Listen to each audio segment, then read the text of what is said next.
प्यारे बच्चों, आज हम लोग 9th class math linear equation into variable का एक्सरसाइज 4.3 के आगे के सवाल बनाएंगे हम लोग और 4.4 भी आज हम लोग फिनिश करेंगे। ये चैप्टर आज फिनिश हो जाएगा।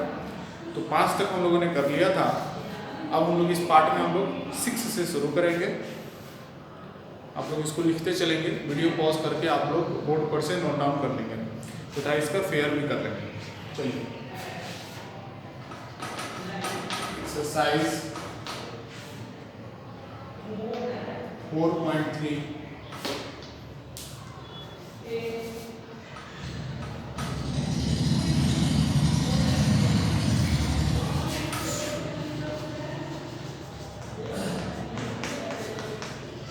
क्लास 9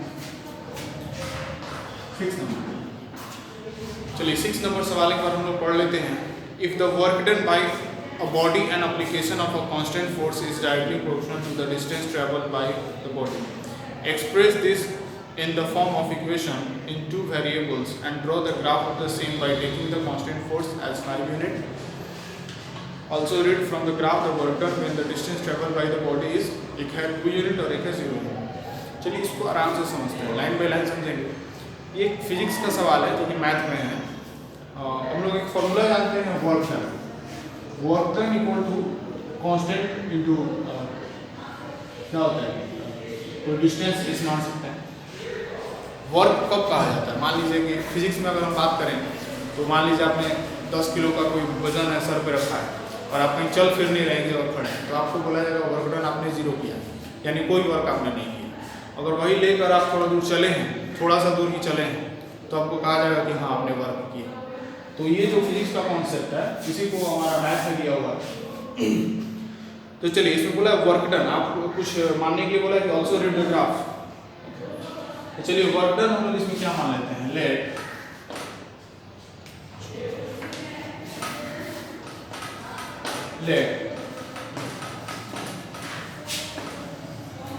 वर्क डन हम लोग मान लेते हैं y को हम लोग वर्क डन मान लेते हैं एंड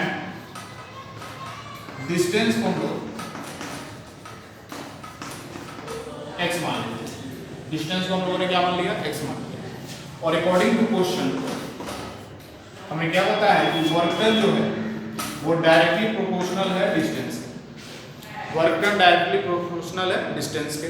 और जब हम लोग प्रोपोर्शन का साइन हटाते हैं और इक्वल टू का साइन देते हैं तो हमें उसके लिए कांस्टेंट मल्टीप्लाई करना होता है। तो y इक्वल टू k, जहाँ k क्या है, कांस्टेंट है। अब हम लोग देखते हैं, अब यहाँ से हमारा सवाल शुरू होता है कि बोला है कि कांस्टेंट जो फोर्स है उसको 5 यूनिट ले लीजिए, यानी कि हमारा k के वैल्यू को क्या बोला है, क्या लेना है, 5 लेना है। यानी कि ये हमें एक इक्वेशन मिल गया कि y इक्वल टू 5x, एक इक्वेशन मिल गया। अब बोला है कि आपको 2 सवाल दिए गए, तो इसके लिए हम लोग क्या करते हैं, डबल बना लेते हैं। एक नंबर एक में बोला था कितना, 0 यूनिट लेना है और एक में कितना लेना है, इसको x मान सकते हैं, x एक बार 0 लेना है और एक बार क्या लेना है, सॉरी एक बार 2 लेना है और एक बार 0 लेना है। और यहाँ पर हम क्या ले लेते हैं, y वर्क डन कितना आएगा हमें पता चल जाएगा। तो जैसे कि हम लोग पुट करेंगे, पहला सवाल के लिए पुट करेंगे x इक्वल टू 2 इस इक्वेशन में। ये इक्वेशन है हमारा, ये क्या है, इक्वेशन। यहाँ पे x इक्वल टू 2 पुट कर देंगे तो 5 2 10, यानी y इक्वल टू कितना आ जाएगा, 10 आएगा। तो पहला सवाल क्या हो गया, 10। फिर दूसरा में हम लोग क्या पुट करेंगे, put x equal to what, 0। तो जब 0 रखेंगे तो 5 × 0 y इक्वल टू कितना आ जाएगा, 0। तो ये हमारा एक का पहला का आंसर आ गया 10 और दूसरा का आ गया 0। ठीक है, बहुत ही आसान सा सवाल है, बस लैंग्वेज ज़्यादा दे दिया ताकि वो परेशान कर सके और कुछ नहीं। चलिए इसको नोट डाउन करेंगे, वीडियो पॉज करके।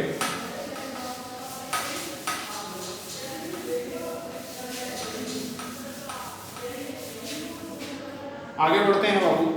7 नंबर है, Yamini and Fatima, 2 9th class के स्टूडेंट है लोग। ये सवाल ये है कि दोनों मिलके 100 रुपया उन्होंने प्रधानमंत्री फंड में, रिलीफ फंड में, किसी तरह का आपदा हुआ है जिसकी वजह से वो लोग मिल के 100 रुपये उन्होंने पे किया है। ठीक है, तो आपको एक इक्वेशन चाहिए और इक्वेशन के बाद उसके बाद ग्राफ बनाना है। और बोला है कि एक उनके कंट्रीब्यूशन को, एक के कंट्रीब्यूशन को x मानिए और एक के कंट्रीब्यूशन को y मानिए। तो मान लीजिए यामिनी 7 नंबर है,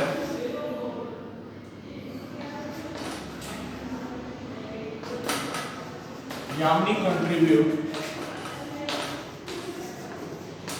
X rupees and Fatima contribute Y rupees. According to question, मान लीजिए कि यामिनी ने 100 रुपया दिया और फातिमा ने Y रुपया दिया और दोनों मिला के उन लोगों ने कितना दिया, x प्लस वाई, दोनों मिला के उन लोगों ने 100 रुपया दिया। तो यहाँ से हमें क्या मिल गया, इक्वेशन मिल गया x plus y equal to 100 rupees को मिटा देते हैं, सिर्फ हमें इक्वेशन क्या मिला, x plus y equal to 100। और जब इक्वेशन मालूम है तो इससे हम लोग ग्राफ कैसे बनाते हैं, तो पिछले पार्ट में मैंने आपको बताया है कि सबसे पहले हम लोग बॉक्स तैयार करेंगे और बॉक्स तैयार करने के बाद हम लोग उसका ग्राफ प्लॉट करेंगे। तो सबसे पहले ग्राफ का देखिए,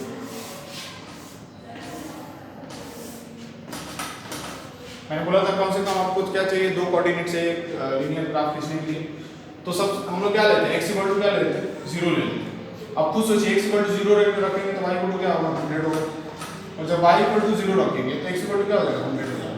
और इससे हम लोग आसानी से ग्राफ प्लॉट कर सकते हैं। छोटा सा ग्राफ मैं अभी के लिए बता देता हूँ, जैसे आप कॉपी में बनाएंगे 50-50 का ले लीजिए, जैसे 50 ये हो गया x, ये हो गया x डैश, y और y डैश, 50 100 150, इधर भी आएंगे तो नेगेटिव में 50 100 और 150, नीचे भी आएंगे तो 50 100 150। एक रफ डायग्राम में बना रहा हूँ, रफ ग्राफ बना रहा हूँ, आपको कॉपी में अच्छे से बनाना है। 50 100 150। तो मान लीजिए कि एक कोऑर्डिनेट मिला x का 0 तो y का 100, यानी 0, 100। तो 0, 100 क्या होगा, यहाँ पे आएगा 0, 100। और एक बार लेना x का 100 तो y का 0, यानी कि x का 100 y का 0, यानी यहाँ पे 100, 0। और इस लाइन को हम क्या करेंगे, मिला देंगे, स्ट्रेट लाइन मिला देंगे। आपको आसानी से, बहुत आसान सा ग्राफ इसीलिए मैंने बड़ा नहीं बनाया, आप आसानी से बना सकते हैं। ठीक है, चलिए इसको नोट डाउन कर लेंगे, मैं मिटाता हूँ।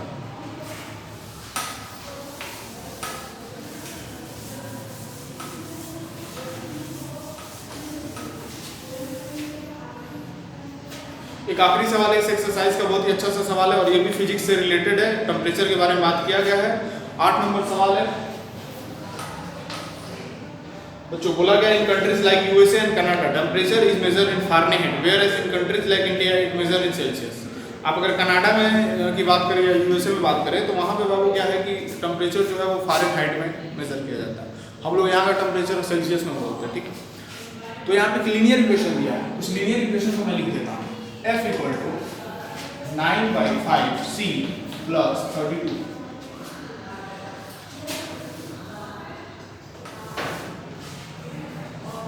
ये इक्वेशन बच्चों फिजिक्स का इक्वेशन है और ये इक्वेशन हमेशा के लिए वैलिड है, यूनिवर्सल इक्वेशन है। ये एक ऐसा इक्वेशन जिससे हम लोग बता सकते हैं कि अगर फारेनहाइट में है कोई चीज़ तो उसको टेम्परेचर सेल्सियस में कैसे बदलेंगे, सेल्सियस में है तो फारेनहाइट में कैसे, फारेनहाइट में कैसे।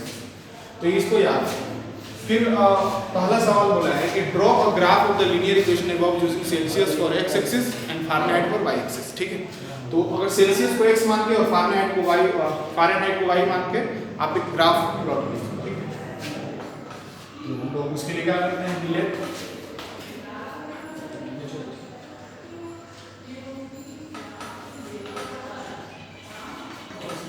सेल्सियस भी x and Fahrenheit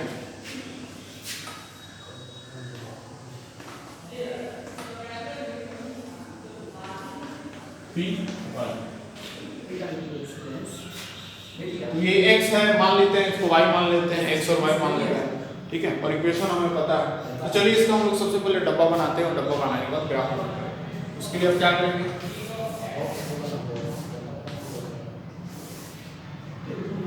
ये हो गया हमारा x, ये हो गया y। ठीक है बच्चों, अगर मान लीजिए सेल्सियस को मैंने 0 कर दिया और c किसको माने हम लोग x को माने, यानी x को हम लोगों ने क्या कर दिया 0, यानी c की जगह हम लोग क्या करेंगे 0 करेंगे। ठीक है, तो c की जगह पे 0 करेंगे तो ये वाला टर्म पूरा 0 हो जाएगा और f इक्वल टू कितना आएगा 32 आएगा।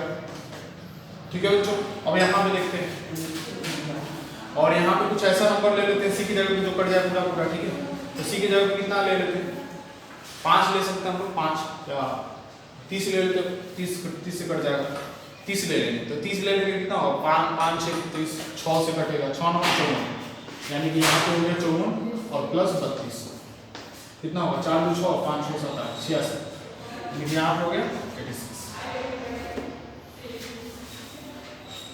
इक्वेशन में रखने का हमारा डब्बा तैयार है और जब डब्बा तैयार है तो ग्राफ आसानी से खींचा जा सकता है। मैं इसको मिटा के ग्राफ प्लॉट करता हूँ, ठीक है। तो आप इसको नोट डाउन कर लेंगे। एक कोऑर्डिनेट हमारा है 0,32 और एक है 30,86। याद रखेंगे पहले वाला x का होता है और बाद वाला y का। इसमें भी x का 30 है और y का 86। एक बार फिर से देखेंगे बच्चे, ग्राफ कैसे प्लॉट करते हैं हम लोग।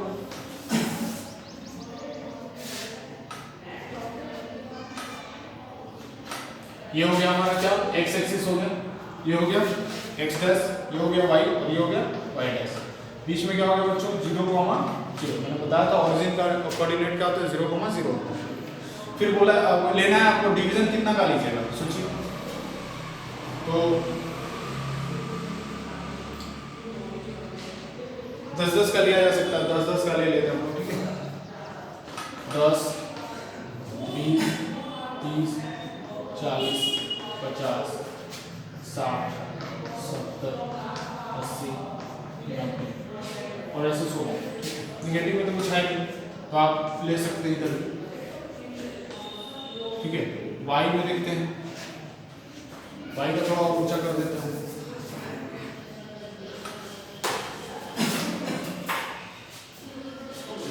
ये हो गया 10 20 30 40 50 60 70 80 ठीक है 90 तक। नीचे निगेटिव में कुछ नहीं है, आप लिख लीजिएगा, मैं नहीं लिख रहा हूँ, ठीक है। निगेटिव में कुछ नहीं, इसी चीज़ की जरूरत नहीं पड़ेगी। तो x पे 0 का ऑरिजिन पे आ जाएंगे, ठीक है, क्योंकि ऑरिजिन पे ही x का भी 0 और y का भी 0 और y पे कितना 32 चलना है, तो 32 क्या होगा 30 से थोड़ा सा ऊपर होगा, ठीक है। यानी यहाँ पे हो गया, इसको मैं लिख देता हूँ 0,32, ठीक, ये हो गया। फिर है x का 30 कहाँ आया, y का 86 क्या होगा तो 30 80 से ऊपर होगा, 80 और 90 के बीच से थोड़ा सा ऊपर, ठीक है। ये आ जाएगा यहाँ, ठीक है। तो 30 के एकदम सामने और 86 के एकदम सामने होना चाहिए और इसको हम लोग लिखेंगे कितना 30,86। तो ये मिला। अब इस दोनों पॉइंट को आपको स्केल से क्या करना है, मिला देना है। यहाँ से मिलाएंगे, इसको चाहे तो आप आगे भी बढ़ा सकते हैं पूरा यहाँ तक, ठीक है। तो ये हो गया आपका ग्राफ प्लॉट हो गया। तो पिछले क्लास में मैंने सिखाया था आपको कि जब लाइन ड्रॉ कर लेते हैं, लाइन को उस इक्वेशन को लिख देना चाहिए, तो ये वाला इक्वेशन आप इस पर लिख सकते हैं। ये आपका ग्राफ प्लॉट हो गया, ठीक है। तो चलिए यहाँ पे ये हो गया। फिर दूसरा है, इसको मिटा देते हैं, नोट डाउन कर लेंगे।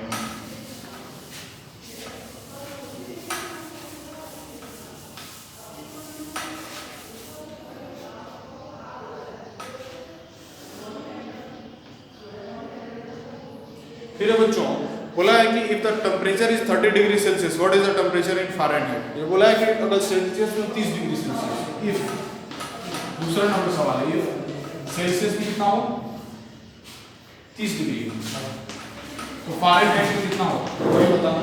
तो सी की जगह हम लोग इसका सॉल्यूशन क्या करेंगे, एफ निकालना है, एफ इक्वल टू 9/5 और सी की जगह कितना दिया है 30 दिया, तो सी की जगह कितना रखेंगे 30 दिया और प्लस 30, ये कितना से कटेगा 6 बार में, ये कितना हो गया एफ इक्वल टू 54 और प्लस 30 86 यानी फ़ारेनहाइट में कितना हो गया 86 डिग्री फ़ारेनहाइट, 86 डिग्री फ़ारेनहाइट हो गया हमारा आंसर। इसको भी नोट डाउन करेंगे। चलिए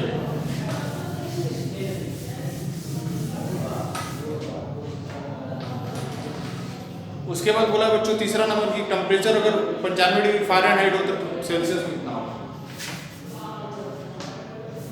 96 डिग्री,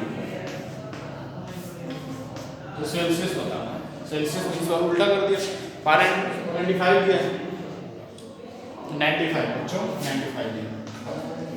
तो चलिए सेल्सियस, तो हम लोग क्या लिख देंगे सॉल्यूशन में, फ़ारेनहाइट की जगह पे क्या लिखना है 95 डिग्री फ़ारेनहाइट। ये कितना है 9/5c और +32। ठीक है, तो बोलो बच्चों ये +32 को जब इधर भेजेंगे तो किस में हो जाएगा माइनस में हो जाएगा, यानी पहले से कितना है तो 95 है और ये 32 इधर आए तो माइनस में इक्वल टू कितना तो 9/5c। बोलो 9/5c बचा, घटा दो कितना हो रहा है तो 3 बचा, फिर यहाँ पे 9 में से 3 गया कितना होगा 6 बचेगा 9/5c। अब ये 5 डिवाइड में 9 मल्टीप्लाई में क्रॉस ये हो जाएगा पलट जाएगा, 5 ऊपर चला जाएगा इधर बचेंगे तो 9 नीचे आएगा बराबर से। ठीक है, तो 7 इरेजर 7 से कट गया 5 से 35 डिग्री सेल्सियस। तो सेल्सियस में कितना होगा 35 डिग्री सेल्सियस होगा, ये हमारा सॉल्यूशन है। फिर उसके बाद है if the temperature is 0 degree C, what is the temperature in Fahrenheit? And if the temperature is 0 degree Fahrenheit, what is the temperature in Celsius? बहुत अच्छा सवाल है, चलिए इसको बता देते हैं।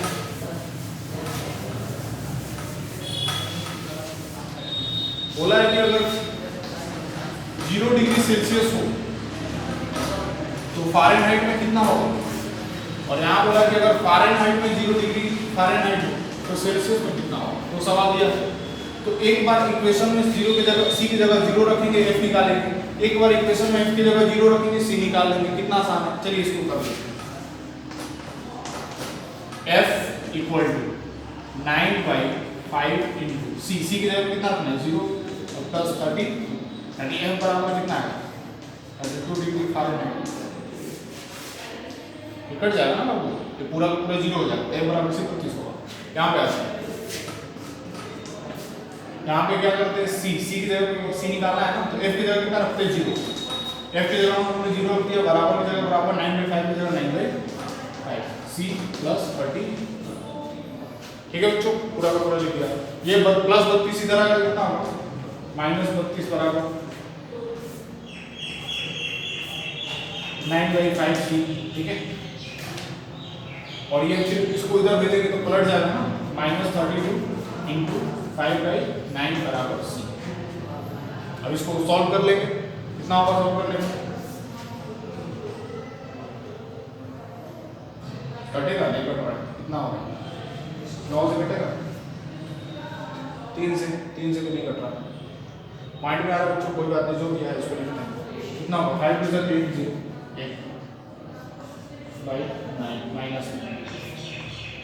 -160/9 ठीक है बराबर C। तो चलिए ये फ्रैक्शन में आ रहा है, एक बार मैं इसका आंसर चेक कर लेता हूँ, आप भी चेक कर सकते हैं। 4.3 का 4 लास्ट का 4।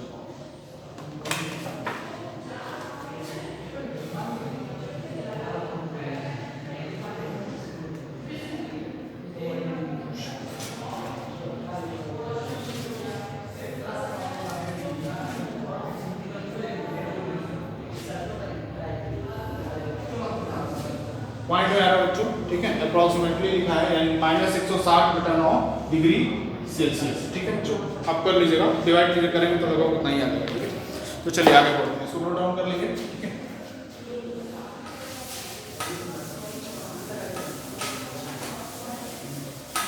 अब बच्चों 8 का एक आखिरी सवाल है, 5 नंबर देखो क्या है। ये बहुत अच्छा सवाल है, इसलिए अच्छा सवाल है क्योंकि कई सारे कंपटीशन एग्जाम में ये सवाल पूछा हुआ है डिट्टो। ठीक है, तो वही कई सारे मैंने वो किताब देखे क्वेश्चन जिसमें पूछे हुए सवाल कंपटीशन वाले एग्जाम में, नौकरी वाले जो जॉब वाले एग्जाम है तो उसमें पूछा हुआ सवाल है और डायरेक्ट पूछा है। रेलवे के एग्जाम में बहुत सारा पूछा है, हमारे NCERT का सवाल पूछ दिया, तो ये बहुत इंटरेस्टिंग सवाल है। ठीक है, कई जगह मुझे मिला है ये सवाल, इसीलिए मैं बोल रहा हूँ आपसे। तो देखिए सवाल क्या है कि क्या कोई ऐसा टेम्परेचर है जो सेल्सियस में जितना है उतना ही फ़ारेनहाइट में, दोनों का बराबर हो। तो इसके लिए देखते हैं, तो क्या करते हैं वो टेम्परेचर निकालना है। तो हम लोग मान लेते हैं कि लेट सेल्सियस में भी x डिग्री सेल्सियस और फ़ारेनहाइट में भी x डिग्री फ़ारेनहाइट, दोनों को मैंने x मान लिया, दोनों बराबर। ठीक है, दोनों का दोनों बराबर होना चाहिए। क्या कोई ऐसा है, इसके निकालने के लिए हम दोनों को क्या मान लिया x मान लिया। अब यहाँ पे क्या करेंगे, पुट कर देंगे इसका वैल्यू, पुट करेंगे तो क्या होगा, फ़ारेनहाइट की जगह पे क्या लिखना है x डिग्री फ़ारेनहाइट यानी x लिखेंगे और 9/5 और सी की जगह पे क्या रखना है एक्स लिखना है। क्यों? क्योंकि मुझे ऐसा नंबर चाहिए जो फ़ारेनहाइट और सेल्सियस दोनों का दोनों क्या हो एक जैसा हो, इसीलिए दोनों को एक एक्स लिखा, नहीं तो एक को एक्स एक को वाई लिखता, दोनों को एक्स लिखा और प्लस 30। ठीक है, तो चलिए इसको सॉल्व करते हैं। ये क्या होगा बच्चों, ये इधर इधर इधर आ जाएगा, ये वाला x minus 9/5x equal to 30। ठीक है, देखो 9x/5 प्लस में था, इधर आया तो किसमें हो गया माइनस में, और इसके नीचे क्या छुपा है 1 छुपा है, 1 और 5 का एलसीएम लेंगे कितना होगा 5 होगा। यहाँ पे कितना होगा 5x minus 9x equal to minus 30 और 5x में से 9x जाएगा तो कितना होगा माइनस 4x होगा। यहाँ पे लिखते हैं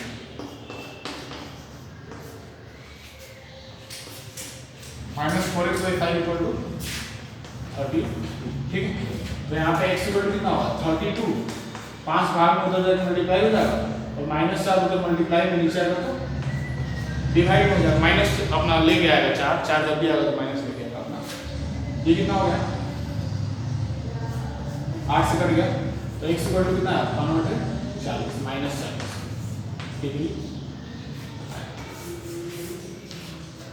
x इक्वल टू क्या है माइनस 40 डिग्री। यानी कि अगर किसी जगह का, ठीक है, किसी जगह का सेल्सियस में टेम्परेचर, मान लीजिए इस रूम का टेम्परेचर अगर मैंने अभी थर्मामीटर से चेक किया, किसी भी मीटर से, थर्मामीटर में 2-3 तरह के होते हैं, फिजिक्स में आपको मिलेगा पढ़ने के लिए कौन कौन होता है। हाई टेम्परेचर को पायरोमीटर से नापते हैं, थर्मामीटर में कौन कौन क्या कितने टाइप के होते हैं सब मिलेगा। तो इस रूम का मान लीजिए कि टेम्परेचर है -40 डिग्री सेल्सियस, -40 डिग्री सेल्सियस है। अगर सेल्सियस में नापेंगे तो भी इस रूम का टेम्परेचर अगर -40 डिग्री सेल्सियस आ रहा है, और फ़ारेनहाइट से नापेंगे फ़ारेनहाइट से तो भी हम लोग को -40 डिग्री फ़ारेनहाइट ही मिलेगा। यानी -40 डिग्री ऐसा नंबर है जो कि फ़ारेनहाइट और सेल्सियस दोनों के टेम्परेचर बराबर होते हैं। ठीक है, तो ये एक थोड़ा अच्छा से याद रखेंगे। ठीक है, इसके लिए अपनी छोटा सा ट्रिक मेरा बनाया हुआ आप याद कर सकते हैं, अली बाबा 40 चोर। ठीक है, अली बाबा 40 चोर, तो उसमें 40 है ना, तो 40 से 40 याद रखेंगे। चोर है सब इसीलिए माइनस लगाया, नहीं तो प्लस लगता है, अच्छा नहीं लगता है। तो ऐसा टेम्परेचर, ऐसा डिग्री जिस पर दोनों का वैल्यू सेम होता है, तो वो कौन कौन होगा सिर्फ -40 डिग्री होगा। चलिए इसको नोट डाउन करेंगे।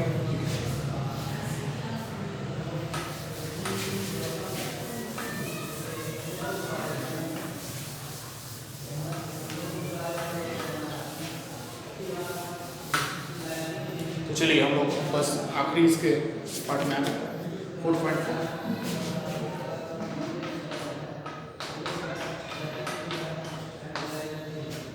4.4 में बच्चे 2 ही सवाल है, वो छोटे छोटे सवाल है, झट से हम लोग कर लेते हैं।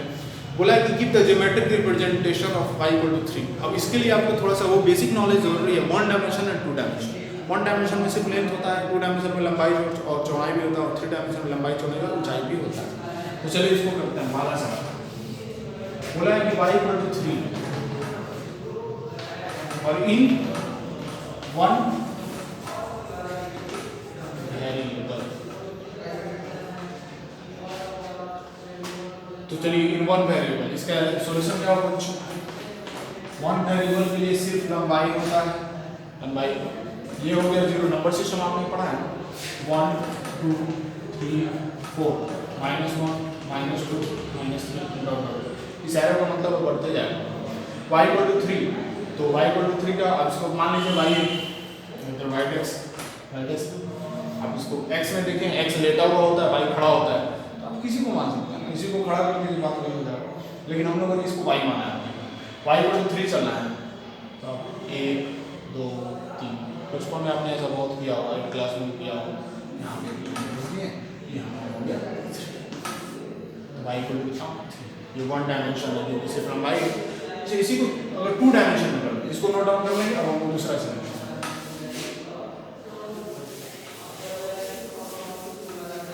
इसी में पूछा है कि दूसरा इसी का कि इन 2 डायमेंशन 2 वेरिएबल में करना है, तो 2 वेरिएबल में क्या होगा, एक x भी होगा, एक y भी होगा।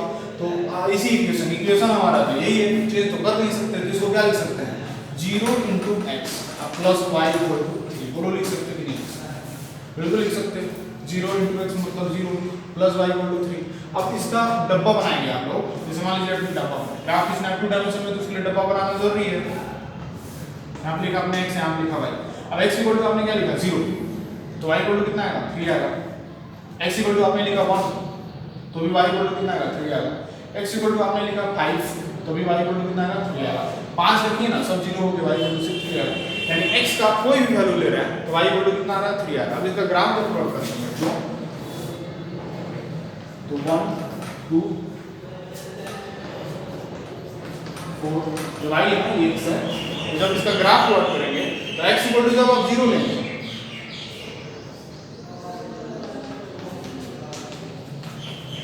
x इक्वल टू 0 लेंगे तो y इक्वल टू 3 ही आएगा, यहाँ पे आएगा, ठीक है ये आएगा। फिर x इक्वल टू अगर 1 लेंगे तो भी y इक्वल टू 3 आएगा, यहाँ पे आएगा। फिर x इक्वल टू 5 लेंगे तो भी y इक्वल टू यहाँ पे 3 आएगा, यानी कि वो एक स्ट्रेट लाइन आएगा। और इसको हम लोग क्या लिख सकते हैं ऐसे, ये ऐसे। तो ये हो गया 2 डायमेंशन का फिगर, ठीक है। आप ये एकदम ऐसे बनाएंगे, इसको लिखेंगे y इक्वल टू 3 का ये ग्राफ होगा, ठीक है। आप बहुत अच्छे से बनाएंगे ग्राफ को करके। चलिए ये हो गया। हम लोग अब दूसरा बचाएंगे।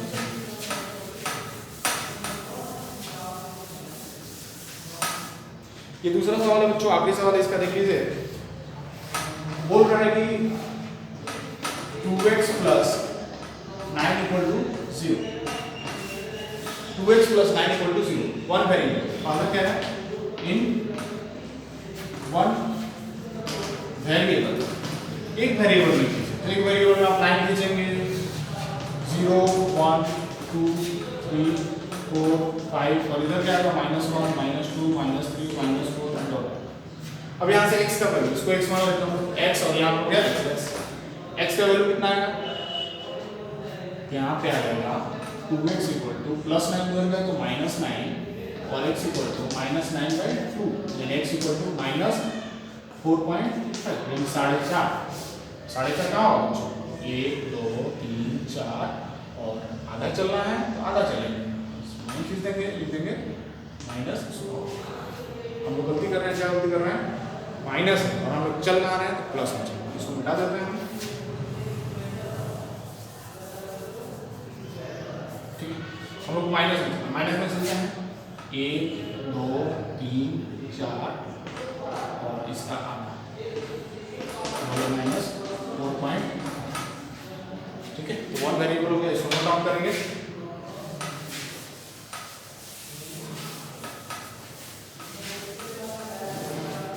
अब चलिए इन टू वेरिएबल में काम करते हैं हम लोग। तो क्या दिया है, 2 वेरिएबल। क्या इसमें y है, y नहीं है तो एक ही वेरिएबल होगा, जिसको पहले 2 वेरिएबल चाहिए। क्या लिखेंगे हम, 2x plus 0 into y equal to -9। वो लोग लिख सकते हैं कि नहीं, प्लस 9 उधर गया तो -9 और वहाँ y के साथ मैंने क्या लगा दिया, 0 लगा दिया, ठीक है।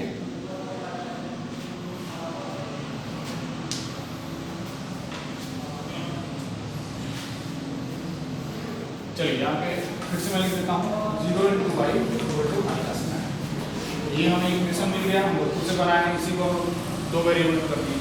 अब इसको ग्राफ खींचेंगे, हम लोग क्या बनाएंगे बच्चों, बताओ बनाएंगे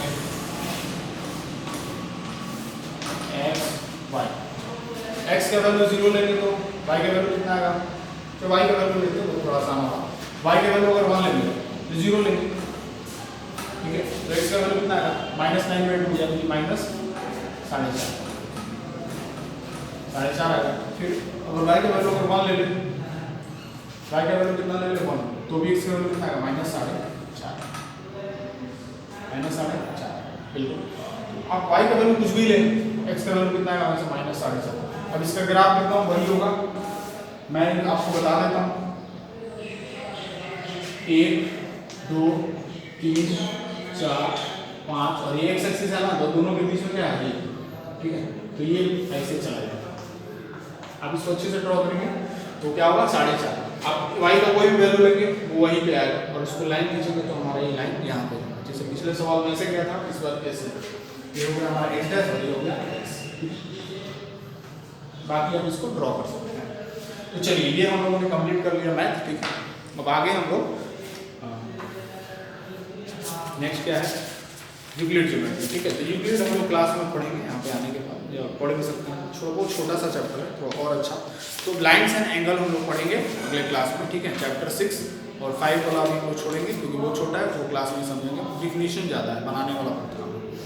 तो अभी तक आप लोग 4 चैप्टर पढ़ चुके हैं मैथ में 9th क्लास में, और 4 चैप्टर के फेयर आप कर लेंगे, फेयर करके आप एकदम फ्री हो जाएंगे। ठीक है, तो हम लोग अब फिर मिलते हैं।